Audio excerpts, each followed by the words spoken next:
이사야 43장 14절에서 21절. 너희의 구속자요 이스라엘의 거룩한 이 여호와가 말하노라.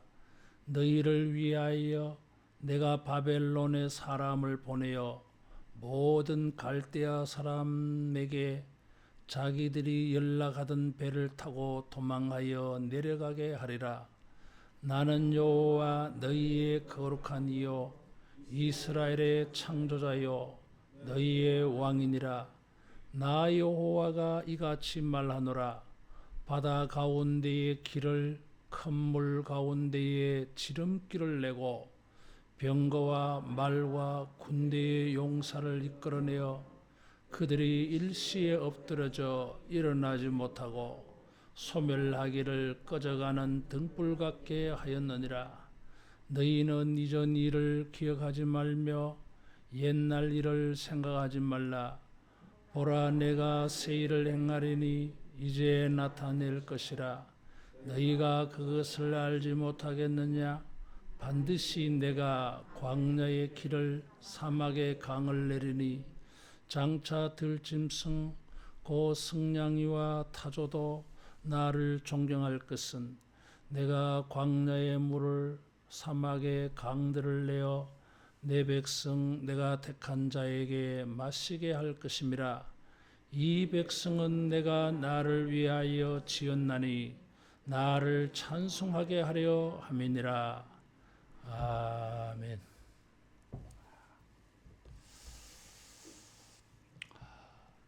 우리가 사는 것이 어떤 것인가? 열심히 공부를 해서 좋은 직장을 얻고 또 결혼을 하고 자식을 낳고 또 자식 뒷바라지하고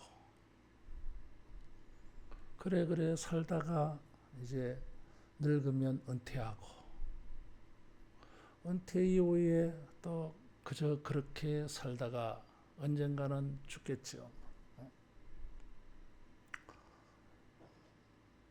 다 그렇게 살아요.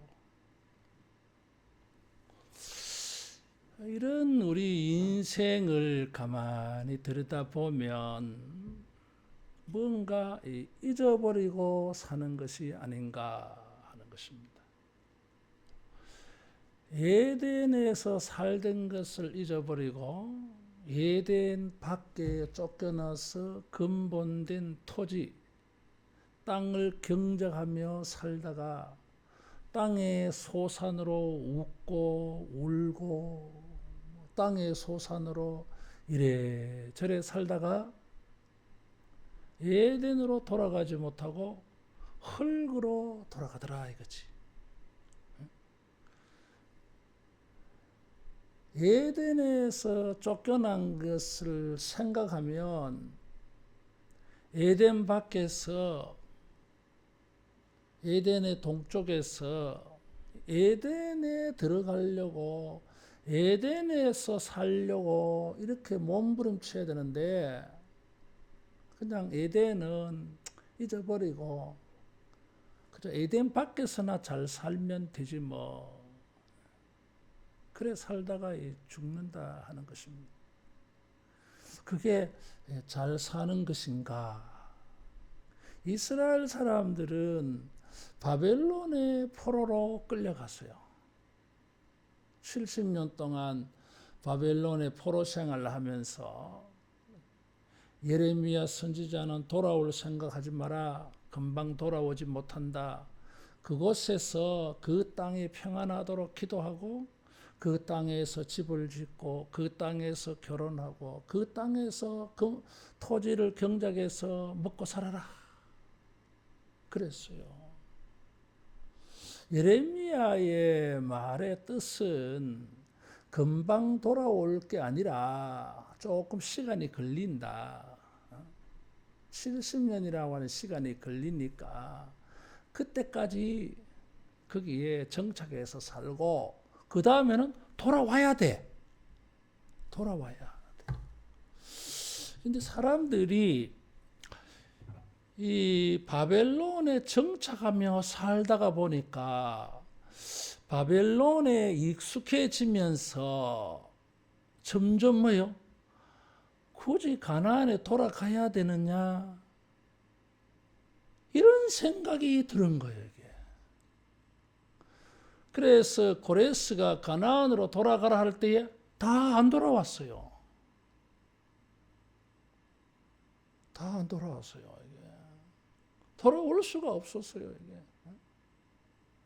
뭐 바벨론에서의 생활이 뭐 넉넉하고 좋은 건 아니라 할지라도 뭐 힘든 점 있다 하지만은 그래도 정착하다 보니까 익숙해지다 보니까 자연스럽게 받아들여져서 돌아오지를 못하는 거예요.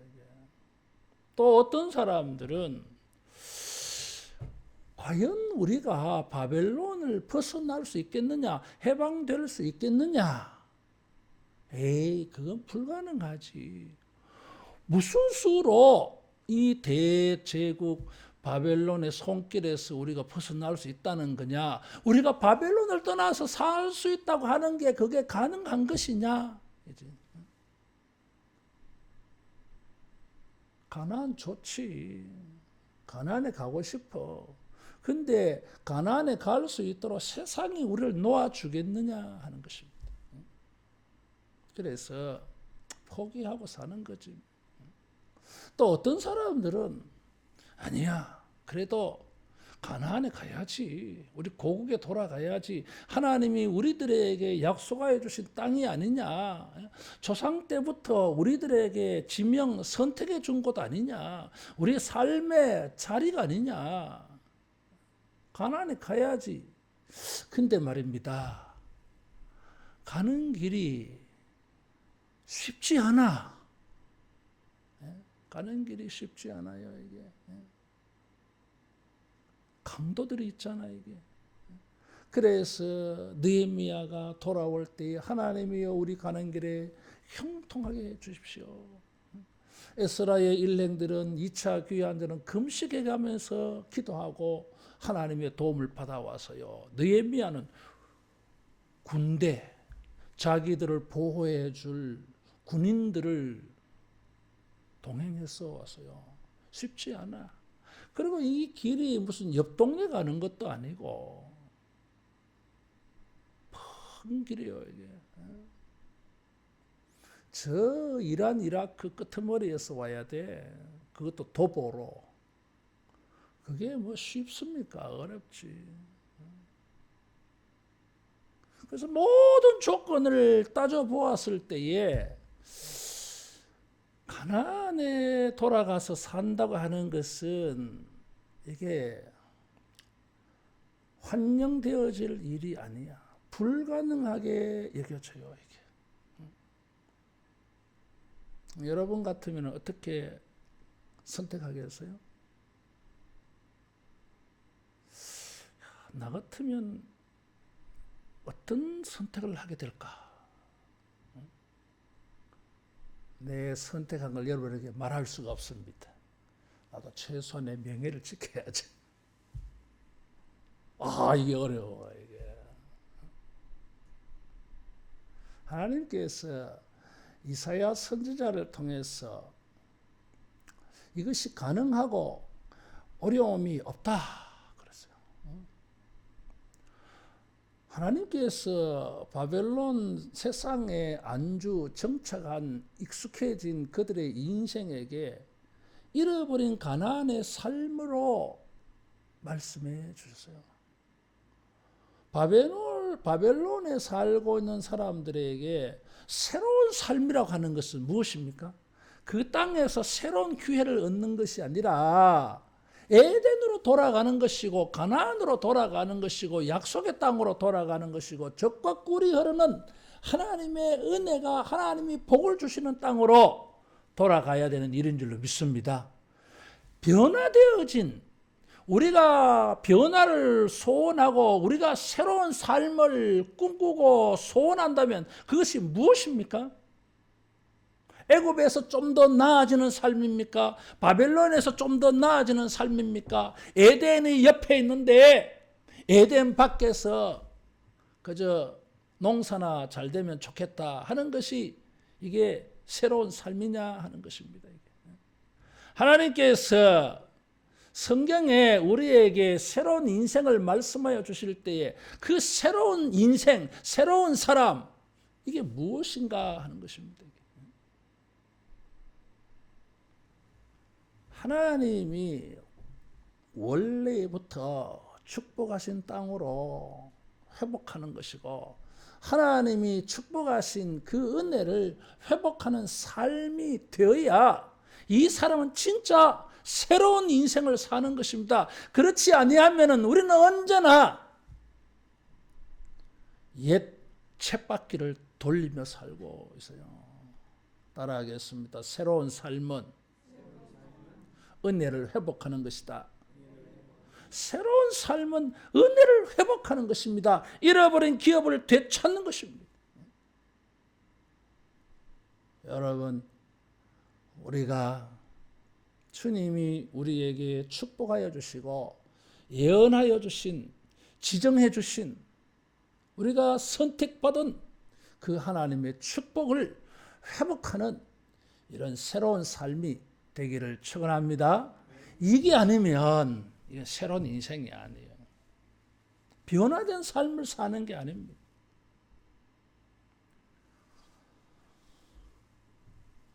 하나님이 우리에게 약속하여 주신 새로운 삶을 살려고 할 때에 두 가지 문제가 있어요. 변화에는 항상 애로사항이 있어요. 우리가 겪어야 될 일들이 있어. 그게 이제 사람들이 부담스럽게 생각하는 거지. 변화를 위해서는 우리가 뭔가 좀 바꿔야 되잖아, 이게. 그런데 이 두 가지가 있어요. 한 가지는 사람들이야. 사람들. 내가 변화된 삶을 살고 싶고 하나님이 축복해 주신 삶을 살고 싶은데 이렇게 하지 못하도록 태클을 걸고 우리를 그렇게 살지 못하도록 방해하는 사람들이 있어요. 그것이 바벨론 사람들이에요. 세상 사람들이에요, 이게. 두 번째로는 길이라, 길. 그런 변화된 하나님의 축복의 세계로 나아갈 때에 그 여정이 문제야. 사람들은 아무 말 안 해도 그런 과정 속에 우리가 겪는 어려움이 있어요. 여러분, 하나님께서 우리에게 새로운 삶을 회복하여 주시는 이런 새로운 인생이 될 때에 사람의 문제도 환경의 문제도 주님이 다 해결하여 주실 줄 믿습니다. 주님이 이런 거 다 알아서 해결하신다 이거지. 여러분이 이사야 선지서를 읽어보면 많이 보이는 하나님의 이미지가 있어요. 창조주예요. 창조주. 하나님께서는 이 본문 말씀을 통해서 이런 잃어버린 하나님의 축복의 땅을 회복하는 일에 장애물이 되고 있는 이 사람들, 환경 문제를 하나님이 해결하시겠다고 말씀해 주세요. 따라하겠습니다. 하나님의 방법이 있다. 하나님의 방법이 있습니다. 그래서 우리는 이런 변화를 두려워하지 말고, 아이고 불가능하다 포기하지 말고 주님을 믿고 할 수 있다 하면 된다. 주님이 역사하시면 못 되는 것이 없다. 이런 믿음을 가지기를 축원합니다. 얼마나 어려웠냐면 시편 126편 1절에는 이런 이 바벨론에서 귀환하여 돌아오는 일을 가지고 우리가 꿈꾸는 것 같았다 그랬어요. 믿기지 않는 정도로 정말 꿈 같은 일이야 이게. 그러나 하나님 안에서, 말씀 안에서, 예수 그리스도 안에서 따라하겠습니다. 꿈은 이루어진다. 꿈은 이루어진다는 것이잖아요. 이게. 꿈꾸는 것 같았는데 그 꿈 속에서나 있을 법한 일이 현실이 되고 실제가 되었어요. 사람들은 환경을 가지고 이런 꿈 같은 일이 이루어지지 않는다고 말해요. 이게 그건 꿈이지. 뭐 그런 사람은 평생 그래 삽니다. 한 번 더 따라하겠습니다. 주님 안에서 꿈은 이루어진다. 주님 안에서 얼마든지 꿈 같은 일이 이루어지는 것입니다. 주님이 행하시는 일은 정말 꿈 같은 일이에요. 그래서 사람들로 하여금 경각심을 가지게 하려고, 눈이 번쩍 뜨이게 하려고 무슨 말씀을 하셨느냐? 두 가지를 말씀했어요. 하나는 하나님이 어떤 분이신가? 이것을 말씀하셨고, 또 다른 하나는 하나님께서 정말 꿈 같은 방법으로 일을 행하셔. 그래서 이전 일을 기억하지 말며 옛날 일을 생각하지 말라. 이렇게 말씀하실 정도로. 이사야 46장 6절에서 8절에 보면 너희는 이전 일을 기억해라 그랬어. 하나님이 출애굽할 때 어떻게 조상들을 인도해 내셨는지, 그들과 함께 하셨는지 잊어버리지 마, 기억해내라 그랬어요. 근데 지금 43장에서는 이전 일을 기억하지 말라. 그거 생각하지 마. 훨씬 비교할 수 없을 정도로 하나님이 새로운 방법으로 새로운 일들을 하나님이 행하시기 때문에 옛날 일도 굉장히 큰 은혜인데 이게 생각이 안 나. 왜? 현재 내가 만난 이 축복이, 은혜가 너무나 새로워서 이전 것과 비교할 수 없을 정도로 너무나 새로운 거야 이게. 높이와 깊이와 넓이, 사이즈가 너무 비교가 안 돼. 그래서 옛날 생각 안 해도 돼 이제. 따라하겠습니다. 새 일을 행하시는 하나님. 하나님은 얼마든지 새로운 방법으로 새로운 일들을 우리에게 이루어 주실 수 있다 이거지. 부자가 천국에 들어가는 것이 얼마나 어려우냐. 낙타가 바늘기로 들어가는 것만큼 어렵다 그랬어요. 그럼 못 들어가지 뭐. 어려운 게 아니라 사람으로서는 할 수가 없으되 하나님은 하실 수 있다 그랬어요. 따라하겠습니다. 하나님은 하실 수 있다. 하나님은 하실 수 있어요. 그래서 나는 할 수 있다. 이 하나님의 자기 선언이 있어요. 네 가지. 14절에 보면 너희의 구속자요 그랬어요. 구원자. 내가 구원자 아니냐 이거지. 나는 구원하는 자야. 바벨론의 포로 생활을 하고 있는 너희들을 구원하는 자야. 에덴 동산 밖에 저주받아 살고 있는 너희를 구원해서 에덴으로 들어가서 살게 하는 자야. 바벨론에서 구원해내어서 가나안에 내가 들어가서 살 수 있도록 구원해낼 수 있어. 나는 내가 구원자야. 내가 구원할 수 있다는데 왜 안 된다 그러냐 이거지. 하나님은 구원자가 되셔서 우리로 하여금 새로운 삶으로 얼마든지 구원할 수 있을 줄로 믿습니다. 예수님 통해서 죄와 저주 가운데서 영원토록 천국 백성 삼아 주셨어요. 하나님이 구원자이시기 때문에 그래. 두 번째로 14절에 보면 거룩한 이 여호와가 말하노라 그랬어요. 거룩하다 그랬어요.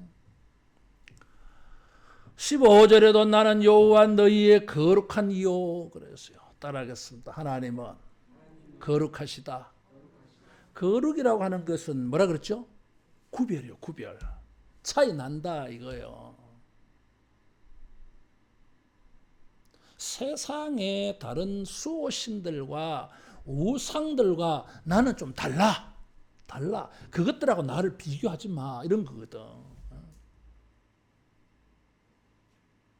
어떤 점이 하나님은 다르십니까? 이스라엘 백성들은 하나님을 배반하고 우상 섬기다가 바벨론에 망했어요. 그러면 세상의 신들은 어떻게 합니까? 진노에서 심판해 버립니다. 끝났어, 배신자들. 근데 하나님은 뭐예요? 언약을 기억해내 가지고 이 사람들을 고치실라 그래. 회복시키실라 그래. 하나님이 진노하셔서 심판하신 자들을 하나님 스스로가 그들을 긍휼히 여겨서 구원하실라 그래. 이게 다른 거예요, 이게. 여호와는 우리를 치셨다가도 우리를 싸매어 주시는 분. 우리를 치셨다가도 우리를 싸매어 주시고 고쳐 주시는 하나님. 달라요, 이게. 구하라 찾아라 두드리라. 악한 자라도 자식에게 좋은 것을 줄 알거든. 하물며 너희 천부일까 보냐? 역시 내 부모들하고도 또 달라. 비교할 수가 없어. 하나님의 이 선하심, 하나님의 사랑, 하나님의 인자하심, 하나님의 긍휼하심, 이거는 비교 불가야. 이게 달라. 아이고, 우리가 죄를 지었는데 하나님이 우리에게 기회를 주시겠냐, 새로운 인생을 주시겠냐, 복을 주시겠냐, 에덴을 다시 열어주시겠냐. 사람들은 자기 죄에 파묻혀가지고 하나님의 거룩하심, 하나님의 구별되심을 몰라. 따라하겠습니다. 사랑이 많으시다. 사랑이 많습니다. 높이와 깊이와 넓이와 길이를 측량할 수 없다 그랬어요. 탕자를 맞아들이는 그 아버지를 가지고 하나님의 사랑을 예수님이 비유로 말씀하셨잖아요. 이게. 여러분이 탕자의 아버지 같으면 알았다. 가서 저자 밥이를 하나 줘라. 다윗이 압살롬을 받아들이지를 못했어요. 안 만나줬잖아. 압살롬이 그것 때문에 서운하다 이거지. 웃기는 거야. 자기가 잘못한 걸 생각하고 그 다음 그거는 생각 못하고 다윗이 자기를 품어주지 않았다. 이래가지고 반란을 일으키잖아 이게. 호로새끼지. 그래서 저주받아 죽지. 이게 인간이야 이게. 다윗도 압살롬이 이게 품에 안을 수가 없었어요 이게. 그럼 다윗이 압살롬은 항상 어정쩡해. 그러고 또 뭐 전쟁이 일어났는데 요압에게는 압살롬 죽이지 마라 그러고 이 두 마음이 다 있는 거야 이게. 그게 인간이지 뭐. 그런데 우리는 하나님을 배반했는데 이런 우리가 뭐가 이쁘다고 뭐가 사랑스럽다고 예수님 보내가지고 십자가에 희생시켜서 우리를 구원하시기까지 했어요. 여러분 이런 것은 없어요. 인류 역사에. 없어요. 이것이 거룩이야 이게. 거룩하신 하나님께서 얼마든지 우리를 회복시키시고 우리 죄를 눈감아 주시고 우리의 죄를 기억하지 아니하시고 하나님께서 약속하신 삶을 천국을 주실 수 있을 줄로 믿습니다. 이 거룩하신 분이에요. 그래서 가능해. 세 번째 15절에 보니까 이스라엘의 창조자요 그랬어요. 근데 이제 다 재밌는 표현이야 이게. 창조주 무에서 유. 불가능이 없는 거잖아 이게. 불가능이 없어요. 사람들은 이건 불가능합니다. 버릇 5개와 물고기 2마리 뭐 미천이라도 있어야 뭐 기적이 일으키지. 그것도 없으면 기적이 날 수 있습니까? 하나님은 할 수 있어요. 이게 보리떡 5개 물고기 2마리 없어도 굳이 그렇게 하신 것은 사람들에게 실물 교육 시켜주려고 그렇게 한 거지. 딴소리 못하게. 그거 없으면 예수님이 뭐 돌 가지고도 떡 만들 수 있는데 그거 못하겠어요. 그게. 마귀도 그거 아는데. 따라하겠습니다. 창조주 하나님. 창조주 하나님은 얼마든지 가능합니다. 주여, 내 안에 하나님의 위대한 일들을 창조해 주십시오. 황폐한 이 황무지가 변해서 에덴이 되고 낙원이 되게 해 주십시오. 하나님은 하실 수 있다 이거지. 창조주. 그래서 이 이사야서를 읽어보면 어떻게 이런 게 가능할까? 사람들이 그게 물음표였어요. 정말 우리가 회복이 되냐? 회복할 수 있냐? 그래서 이사야가 가져오는 이미지가 두 개 있어요. 하나는 출애굽의 이미지를 가져오고 하나는 창조주 하나님의 이미지를 가져와요. 그래서 이사야서를 가만히 읽어보면 창조주 하나님의 이미지를 너무 많이 말해요. 따라하겠습니다. 주여, 새로운 삶을 창조해 주십시오. 다윗의 기도가 그런 거잖아요. 내 안에 정직한 영을 새롭게 하옵소서. 정직한 영을 창조해 달라 기도했어.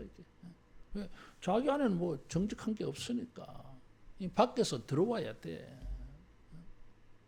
창조주 하나님이라고 말씀. 내가 창조주가 아니냐? 그런데 참 재미있는 표현이 뭐예요? 이스라엘의 창조자야 그랬어요.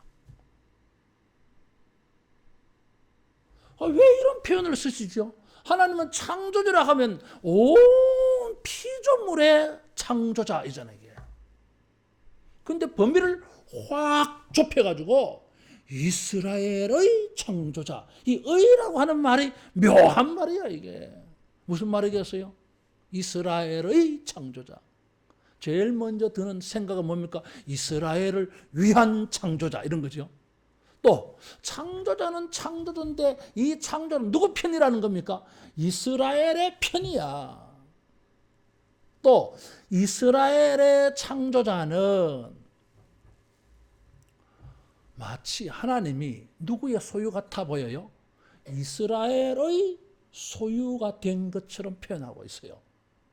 이 참 재밌는 표현이야. 하나님은 온 땅의 창조주인데 이 하나님이 아니야 내 하나님이야 이런 거거든 이게. 하나님께서 당신을 사람들에게 소개할 때 내가 너의 하나님이야 이렇게 표현한 것은 대단한 친밀감이야. 이건 특혜야 특혜. 내가 너의 하나님이야. 내가 너를 위해서 창조할 거야. 내가 너를 위해서 너의 하나님이 되어주고 뭐 이런 거거든. 그 사람들이 하나님은 창조주인데 막연한 창조주가 아니야. 따라하겠습니다. 나의 창조주. 이 위대한 고백이에요. 다윗이 나의 하나님 이렇게 고백한 것과 똑같아. 이 사람들이 바벨론에서 막 개떡같이 살고 있는데 말이야. 나는 너의 창조주야. 이런 거잖아 이게. 이스라엘의 창조자로서 하나님께서 이 이스라엘을 위해서 언약의 자손들을 위해서 위대한 역사를 새로운 기회를 주시는 것처럼 하나님께서 나의 창조자가 되셔서 나에게도 창조의 이런 일들을 나타내시는 은혜가 있을 줄로 믿습니다. 한 번 더 따라하겠습니다. 나의 창조주. 창조주가 내 거다 이런 거거든. 소유격. 참 재밌는 표현이에요 이게. 이게 묵상해 보면서 이 단어 하나 가지고 설교해봐도 재밌을 것 같아요 이게. 나의 창조주. 그래서 이 16절 이하에는 이런 하나님의 이미지가 그대로 반영되어져요. 하나님께서 우리에게 새로운 삶을 열어주시는데 이 네 가지 구속자, 거룩하신 이 창조주, 한 개 빼먹었네. 너희의 왕이다. 왕은 뭐요? 통치자야. 우리는 느부갓네살의 벨사살의 백성이 아니야. 지금 바벨론에서 느부갓네살 벨사살을 왕으로 섬기고 있잖아. 이 사람의 명령에 절대 복종해서 겨우 뭐 이렇게 살아갈 수 있어. 저 사람은 눈 밖에 나면 우리는 죽을지 몰라. 뭐 죽지도 않아 또. 다니엘과 사드락과 메삭과 아벳느고는 말이야. 자칫하면 느부갓네살 눈 밖에 나올 수 있는데, 사드락과 메삭과 아벳느고는 느부갓네살의 신상에 절하지 않아 가지고 느부갓네살의 눈 밖에 나올 수 있는데, 다니엘은 다리오의 눈 밖에 나서 사자굴에 던져질 수 있는데, 이 사람들은 겁 안 내잖아. 이게 나의 왕은 누굽니까? 당신이 아니고 하나님이십니다, 이거거든. 하나님이 통치하신다고 하는 것은 우리의 인생이 누구의 권한에 속했다는 것입니까? 하나님의 권한에 속했다고 하는 것입니다. 느부갓네살이, 벨사살이, 다니엘이 아무리 우리를 뭐 통치하고 압제하고 뭐 주물딱주물딱 해서 우리가 숨도 못 쉴 상황이 되어진다 할지라도, 그게 느부갓네살이나 벨사살이나 다리오의 뜻대로 되는 것이 아니라 하나님의 뜻대로 될 줄로 믿습니다. 그래서 이 왕들에게 다니엘이 뭘 보여줬어요? 하나님의 주권을 보여줬어요. 그래서 다니엘의 주제가 하나님의 주권이야. 온 땅에 왕들 중에 왕이 누구라는 겁니까? 하나님이시야. 이 신앙에게. 그래서 구속자, 거룩하신 이 창조주, 왕이신 하나님께서 우리를 위하여 얼마든지 새 일을 행하실 수 있다. 에덴에 돌아가게 해줄 수 있다. 잃어버린 기업을 찾아서 다시 새로워진 변화된 삶을 살 수 있게 해주실 수 있다. 내가 할 수 있다고 하는 것을 네 가지 차원으로 이름을 가지고 말했어요. 하나만 가지고 말씀하셔도 믿어야 되는데 네 번이나 말씀하셔서 이래도 안 믿어지나 이런 거지. 메시지가 네 번이나 다른 각도로 이렇게 말씀했으면은 내 못 믿겠나 이런 거지. 여러분, 하나님께서 자기 이름을 선언하고 하셨어요. 자기 이름을 내 걸고 하셨다 그 말이에요. 그래서 틀림없이 우리가 이 하나님의 이름을 부르면서 하나님에게 당신은 나의 구속자입니다. 당신은 나의 거룩하신 이십니다. 당신은 나의 창조주입니다. 당신은 나의 왕이십니다. 이렇게 하나님께 고백하는 자체만으로도 하나님께서 우리를 위하여 일하지 아니하면 안 되는 조건이 형성되는 거예요. 이게. 따라하겠습니다. 새로워진 삶은 열려 있다. 열려 있습니다. 열려 있어요. 결코 불가능하지 않아. 자, 하나님께서 자기를 이렇게 선언을 하고 이제 어떻게 일하시느냐 이거지. 여기에 이전 일을 기억하지 말며 옛날 일을 생각하지 말라 그래서요.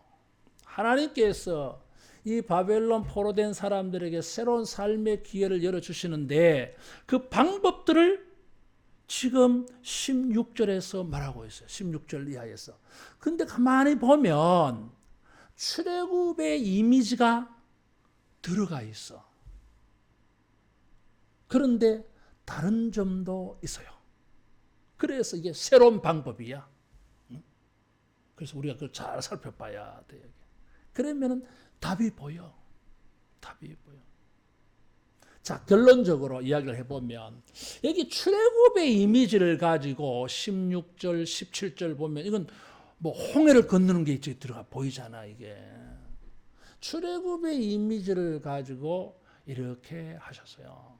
옛날에 행하셨던 방법을. 근데 플러스 알파 다른 게 또 있어. 자, 결론적으로 여러분에게 팁을 드리려고 하는 거예요.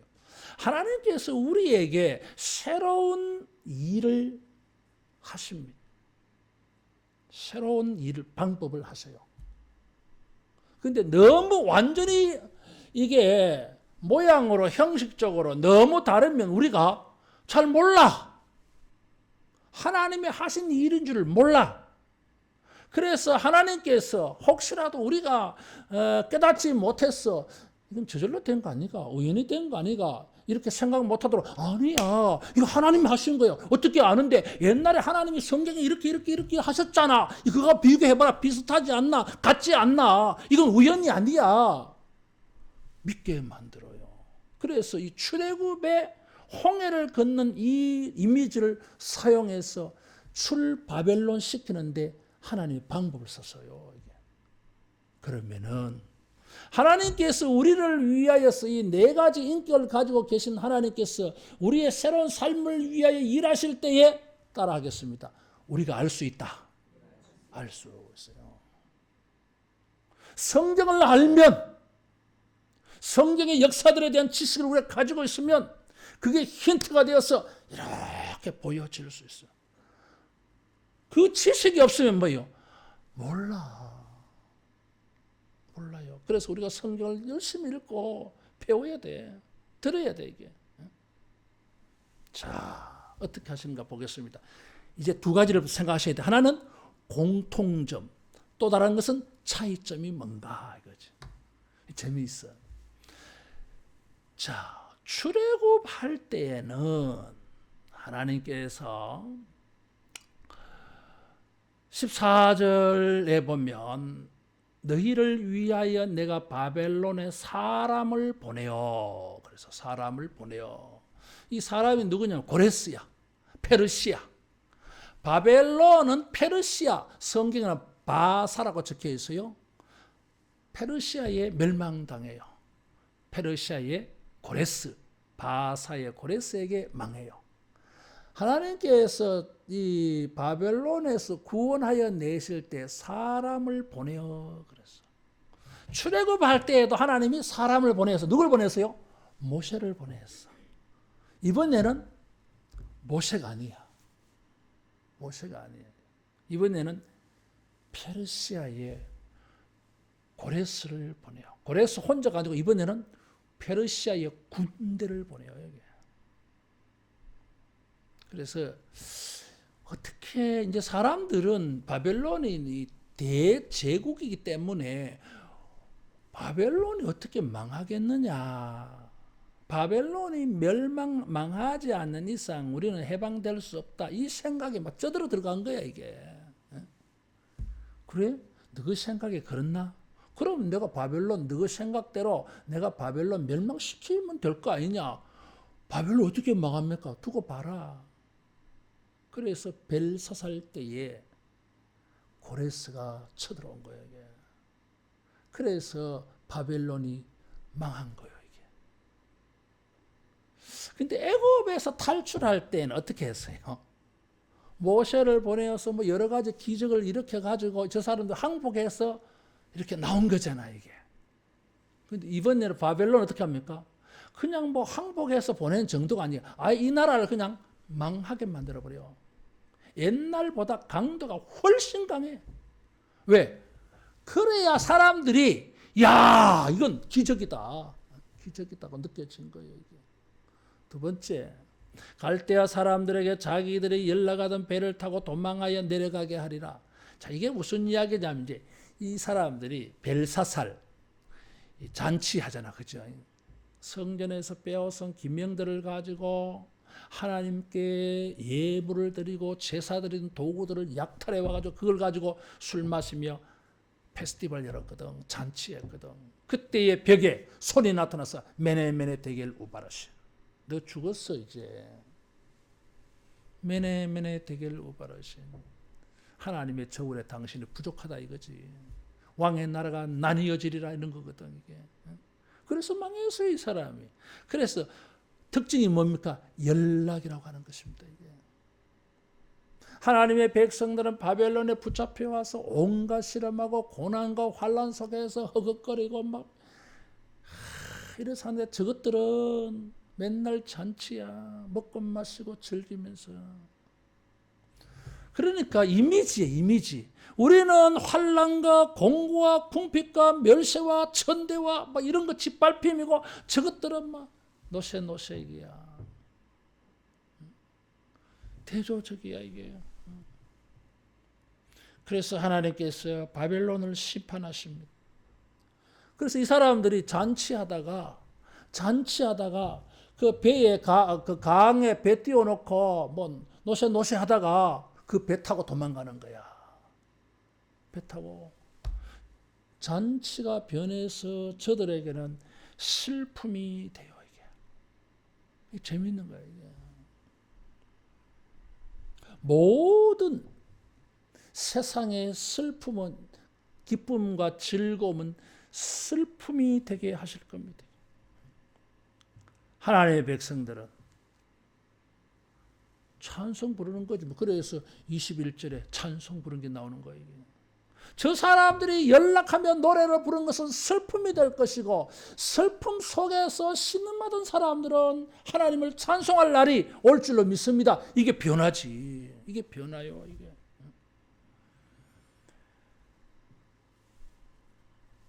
여기 이 사람들은 배 타고 도망가다가 결국은 뭐예요? 그 물에서 벗어나지를 못하고 물에서 빠져 죽어. 그래서 이 16절, 17절에 보면 바다 가운데 길을 큰 물 가운데 지름길을 내고 병거한 말과 군대 용사를 이끌어내어 그들이 일시 엎드러져 일어나지 못하고 소멸나기를 꺼져가는 등불 같게 하였느니라. 이거 재미있는 표현이야. 여러분, 지금 이 홍해에 길이 생겼다고 하는 것은 우리가 제일 먼저 떠오르는 생각이 뭐예요? 하나님께서 자기 백성들에게 피할 길을 열어주셨다. 하나님의 백성들에게 길을 내어서 살아나게 하셨다. 도망치게 하셨다. 이거잖아, 이게. 근데 지금 이 본문에는 그 이미지 하나도 없어. 대신에 두 번째, 바로의 군대가 홍해에서 죽게 된 것을 사용하고 있어, 지금. 이게 재밌는 거예요, 이게. 하나님께서 이스라엘 백성들에게 새로운 삶의 기회를 주려고 할 때 이를 방해하고 차단시키고 이것을 결박하고 있는 저 바벨론 사람들은 슬픔의 날이 될 것이고, 그들이 기뻐하고 즐거워하던 자리가 그들에게는 죽음의 자리가 될 것이라고 하는 예언이에요, 이게. 저들에게는 기쁨의 자리가 슬픔의 자리, 죽음의 자리가 될 것이고, 우리는 환난의 자리가 기쁨의 자리가 될 줄로 믿습니다. 하나님은 새로운 이런 변화를 준다 이거지. 이게 다른 거예요. 이렇게 숨겨진 비밀이 있어요. 지금 이런 일들을 완료형 시제로 사용하고 있어요. 이게 미래에 일어날 일인데 완료형으로 썼어. 이게 무슨 이야기냐 하면 미완료형으로 썼는데 이건 계속된다는 표현이야, 이게. 하나님은 이런 방식의 일을 계속 하시겠다는 거야, 이게. 이게 나타나 있어요. 자, 우리 성경 한번 찾아보겠습니다. 요한계시록 9장, 요한계시록 9장 14절.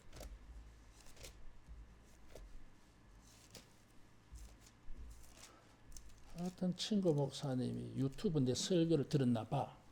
목사님 설교 좀 선벅적 하더라고. 선벅 양이 많을 텐데 이랬더니 다 몇 개를 들어보고는 양이 너무 많더라 그랬대요. 어쩔 수 없어. 9장 14절 같이 봉독합니다.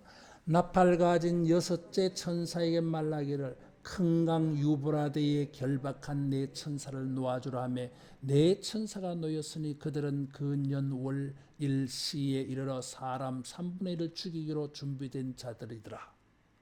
큰 강 유브라데를 네 천사가 딱 잡고 있어. 지금 어떻게 하려고? 심판하려고. 신호가 떨어지기만 기다리고 있어. 언제? 6번째 나팔 불 때. 사도 요한이 말세의 세상을 심판하는, 불신 세상을 심판하는 이미지를 어디서 가져왔어요? 이사야 46장에서 가져와, 43장에 가져왔어요. 이게. 자, 또 하나 찾아보겠습니다. 16장 3절. 16장 3절 같이 봉독합니다. 둘째 천사가 그 대접을 바다에 쏟아내매 바다가 고 죽은 자의 피같이 되니 바다 가운데 모든 생물이 죽더라.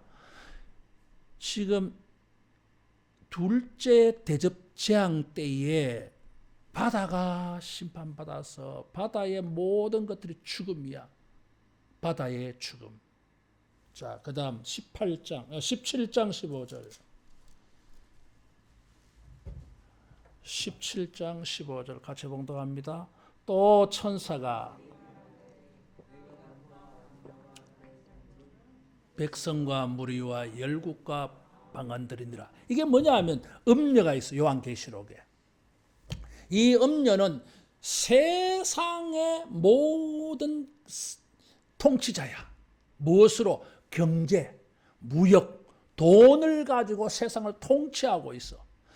이것을 요한계시록 13장, 14장에서 666이라고 표현했는데 15장 이후에는 음녀라고 다른 이미지를 사용했어요. 음녀의 이미지를 가져온 것은 미혹시킨다 이거야. 사람들 다 거기에 막 미혹당해. 돈에 미혹당해가지고. 근데 이 음녀, 세상을 미혹하는 적그리스도가 어디에 있어요? 물 위에 앉아서. 근데 이 여자가 어디서 죽어요? 물에서 죽어. 물에서 죽어요. 18장 22절. 18장 21절 22절. 18장 21절 22절 같이 봉독합니다. 이에 한 힘 센 천사가 큰 맷돌 같은 돌을 들어 바다에 던져 이르되 큰 성 바벨론이 이같이 비참하게 던져져 결코 다시 보이지 아니하리로다. 또 검문고 타는 자와 풍류하는 자와 퉁소 부는 자와 나팔 부는 자들의 소리가 결코 다시 내 안에 들리지 아니하고 어떠한 세공업자든지 결코 다시 내 안에서 보이지 아니하고 또 맷돌 소리가 결코 다시 내 안에서 들리지 아니하고. 지금 21절 22절 바벨론이 망하는 거, 큰 성 바벨론은 세상이에요. 불신 세계, 음녀의 세계야. 거기에 황제가 이 음녀야 이게. 근데 음녀의 그 세계 바벨론은 마치 맷돌을 바다에 던지는 것처럼 망해. 그래서 이게 뭐예요? 바벨론을 물속에 던진다는 거야 이게. 표현상 은유법으로 표현하며 망한다는 소리를. 다시 이사야서로 돌아가 보면 하나님께서 홍해의 이미지를 가져왔는데, 옛날에 홍해의 이미지는 이스라엘 백성들이 바로의 추격에서 벗어나는 이미지로 사용했는데 이사야는 그 이미지가 아니고 애굽을 심판하는 이미지를 가지고 왔어요. 그런데 이 사람들은 자기를 추격하던 군대, 용사들, 하나님의 백성들이 이 새로운 삶으로 나아가는 것을 방해, 가로막는 세력들로 보이는데 전부 다 그 물에서 죽어. 물에서 도망치다가 물에 빠져 죽고, 거기에 군대들, 거기에 장군들 다 죽더라 이거지. 그래서 좀 차이가 있어. 자, 그 다음 이제 방해하는 세력들은 없어졌어요. 가자, 이제 자유다. 누가 우리를 막을 수 있냐? 막지 마라. 가겠다. 근데 집을 나섰는데 문제가 생겼어요. 가나안 땅에 가는 길이 멀어. 근데 문제가 있어. 이게 길이 문제야. 길이 험악해. 광야 사막도 지나야 돼.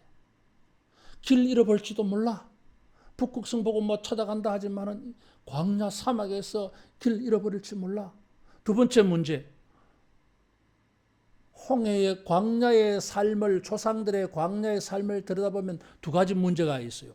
길이 험악하다는 거, 두 번째 물이 없다는 거예요. 이게 트라우마가 있어. 트라우마. 광야에 대한 트라우마가 있어요. 아무리 좁고 협착한 길이라 할지라도 그 끝에 생명이 있고 은혜가 있고 축복이 있고 놀라운 하나님의 변화된 삶이 있다 할지라도 애로사항이 있어. 쉽지 않아. 좁고 협착한 길이야. 길이 없어. 물이 없어요. 어떻게 가? 그래서 하나님의 새로운 일이 있어. 출애굽할 때는 길이 없었고, 출애굽할 때는 샘에 물이 없었어요. 없었어요. 이번에는 하나님께서 완벽하게 준비를 해 주셨어요. 따라하겠습니다. 사막의 길을, 사막의 샘을, 사막의 길을 만들어 놓고 사막의 샘을 내가 다 파놓겠다고 하는 것입니다. 그래서 가는데 문제가 없어. 따라하겠습니다. 형통하다. 형통한. 사람들은 하나님께서 우리에게 주시는 새로운 축복의 기회를 만나갈 때에 힘들어요. 이런 거 있어야 되는데 물이 있어야 되지 않습니까? 물은 어디서 나옵니까? 걱정하지 말라니까. 하나님 다 예비해 놓으셨다니까. 물이 없는데 광야가 왜 광야겠어요? 길이 없어서 광야고 물이 없어서 광야 아닙니까? 근데 광야로 지금 가라 하시면서 광야를 통과해야 되는데 사하라 사막 넘어가야 되는데 어찌 갑니까 거기? 하나님이 길을 만들어 놓을 거야. 옛날처럼 구름기둥 불기둥으로 인도해 하시면 그냥 따라가기만 하면 되지 뭐. 근데 구름기둥 불기둥 없어. 불안해. 걱정하지 말라니까. 길이 딱 돼 있어. 너희들은 길 따라가기만 하면 돼.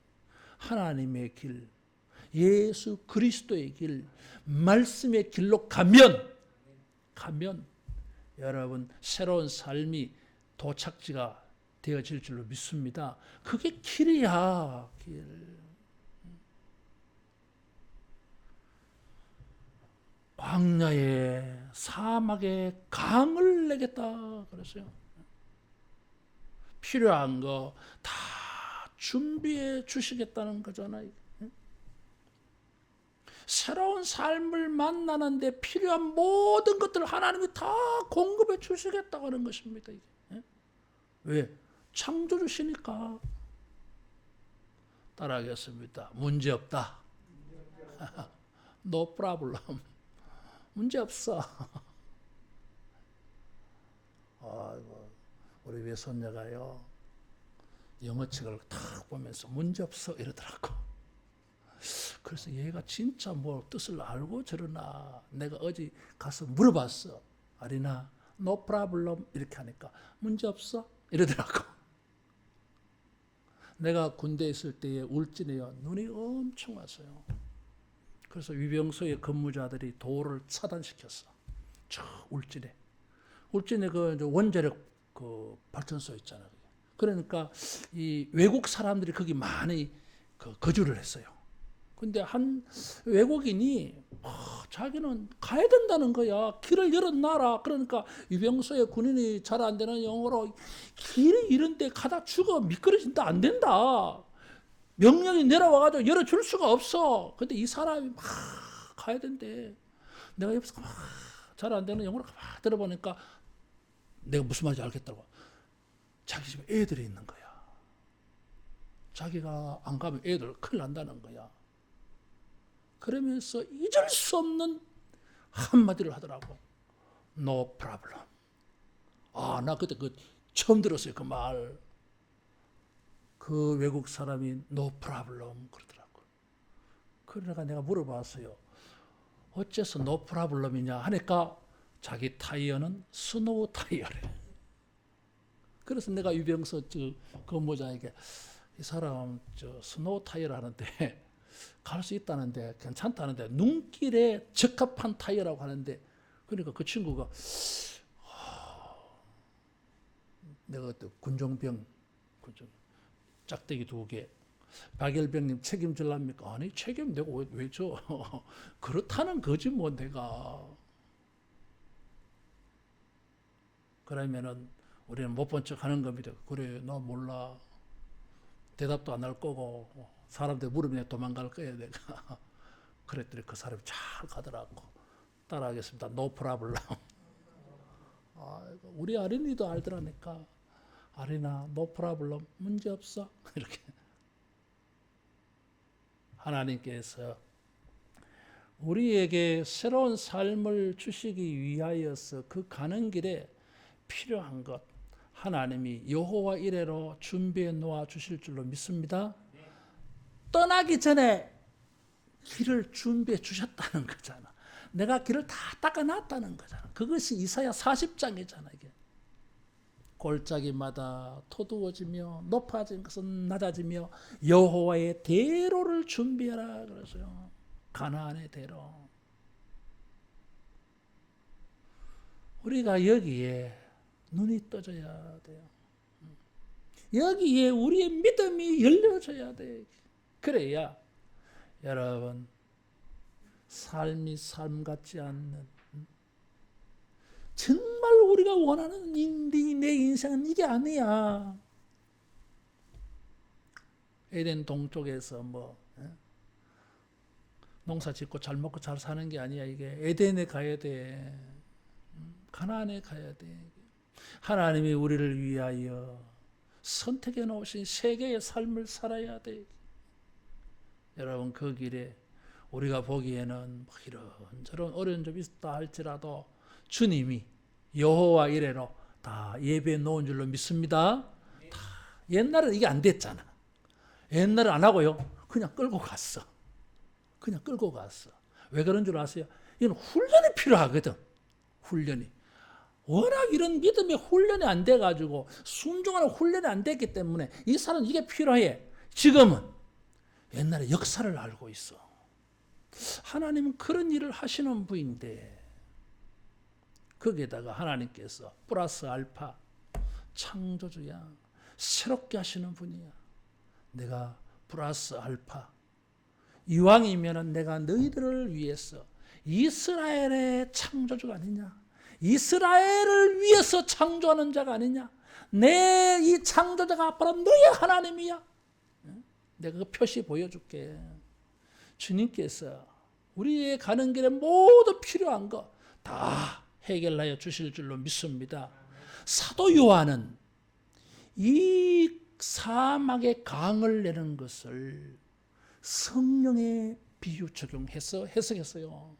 나를 믿는 자는 그 배에서 생수의 강이 흘러 넘치리라. 심령이 메마른 게 이게 문제 아니에요. 우리의 심령이 물된 동산같이 성령이 충만하면은 영안이 열려져서 가나안이 보여질 것이고 가나안에 나아가는 그 길이 험악하고 좁은 길로 보이지 않냐고 여호와의 대로로 보여질 줄로 믿습니다. 주의 성전에서 흘러내는 생수의 말씀을 통하여 저 땅끝까지 생수의 강이 흘러가서 강 좌우에 12달마다 생명나무 과실이 맺히는 것을 사도 요한이 본 거예요. 이게 어디에서? 여호와의 보좌에서 물이 흘러가지고 색이 흘러가는 거 에스겔이 본 그 환상을 요한이 본 거예요. 따라하겠습니다. 하나님의 길에 생명이 넘친다. 생명이 넘쳐요. 똑같은 물인데 저 인간들은 빠져 죽는 물이지만 우리에게는 생명의 물을 주셔야 돼요. 마지막으로 20절, 21절에는 뭡니까? 지금 놀라운 변화가 생겼어. 시간이 많이 갔으니까 다 생략하고. 자, 보세요. 이게 이스라엘 사람들이 출애굽에서 광야길을 걸어갈 때는 맨날 불평이었어. 맨날 막 짜증 부리고 불평이고 불만이고 막. 하나님에 대한 감사 없어요. 그런데 이 백성들이 사막과 광야를 지날 때는 찬송한다 그랬어요. 할렐루야. 와, 우리 주님의 높고 위대하심을, 주님이 우리를 위하여 베푸신 은혜가 너무 커. 불가능하다고 생각되어진 일이 아무 문제 없이 정말 어떻게 이런 일로 우리가 해방되어졌느냐 생각할 정도로. 출애굽할 때는 10번의 이 재앙의 역사를 통해서 밀당을 해가면서 말이야 바로 하고 밀당하셨잖아 10번이나. 그런데 바벨론을 탈출할 때는 그냥 한 번 전쟁 한번 빵 이렇게 해가지고 끝내버린 거예요 이게. 그래서 주님을 찬송하고. 여러분, 찬송은 믿음의 고백입니다. 이게. 하나님의 성품을 찬송하고 하나님의 행위를 찬송해요. 그래서 모든 찬송의 내용은 이 두 가지 주제예요. 소재가. 그러면 하나님을 찬송한다는 건 뭐예요, 이게? 예언이요, 이게. 그래서 성경의 예언은 찬송으로 되어 있어. 그래서 사울이 성령이 임해가지고 예언을 할 때에 이게 노래야, 노래. 그래서 이 찬송은 예언과 관계되어 있고 예언은 찬송과 관계되어 있어. 그래서 고린도전서 14장에도 찬송이 예언과 관련되어 있어요, 이게. 묘해. 골로새서 3장 16절 이하나 에베소서 5장 18절 이하의 성령 충만을 말할 때 제일 먼저 나오는 게 뭐예요, 이게? 시와 찬미와 신령한 노래를 부르고, 이게. 그 노래이기도 하면서 그게 또 예언이야. 하나님의 역사를 막 이렇게 말하는 거예요, 이게. 놀랍잖아요. 그러면 우리가 부른 찬송이 무엇이 돼야 됩니까? 믿음이 돼야 되고 예언이 돼야 돼. 예언적으로 노래해야 돼, 이게. 기도야, 기도. 사막에 샘이 넘쳐 흐르리라. 이 노래 왜 불러, 이게? 자기 인생 사막에 샘이 넘쳐 흐르게 해달라고 그 노래 부르는 거지, 뭐, 이게. 여러분, 우리의 찬송을 통해서 하나님의 세일을 표현하고 고백하고 기도하고, 지금 이 완료형 시제를 사용한 것처럼 미래에 일어날 일인데 마치 일어난 것처럼 표현하는 것처럼, 여러분, 우리가 믿음으로 예언으로 삼아서 찬송하면 그 믿음대로 되는 역사를 보게 되어질 줄로 믿습니다. 따라하겠습니다. 찬송으로 예언하자. 찬송으로 예언해. 그래서 찬송 불러야 돼. 그냥 찬송하면 안 돼, 또 이게. 이게 내 기도요, 내 고백이요, 내 소원이요. 여기에 내 마음이 담겨 있어요, 이게. 그럴 때에 주님께서 내가 너의 구속자가, 나는 너의 거룩한 자야, 나는 너의 창조주야, 나는 너의 왕이야. 누가 너를 건드려? 내가 너를 통치할 거야. 해서 우리 모두가 여러분 새로운 삶을 만나고 하나님께서 우리를 위하여 예비하신 그 복을 누리는 이런 새로운 삶이 되기를 주님의 이름으로 축원합니다. 기도하겠습니다. 우리 말씀 생각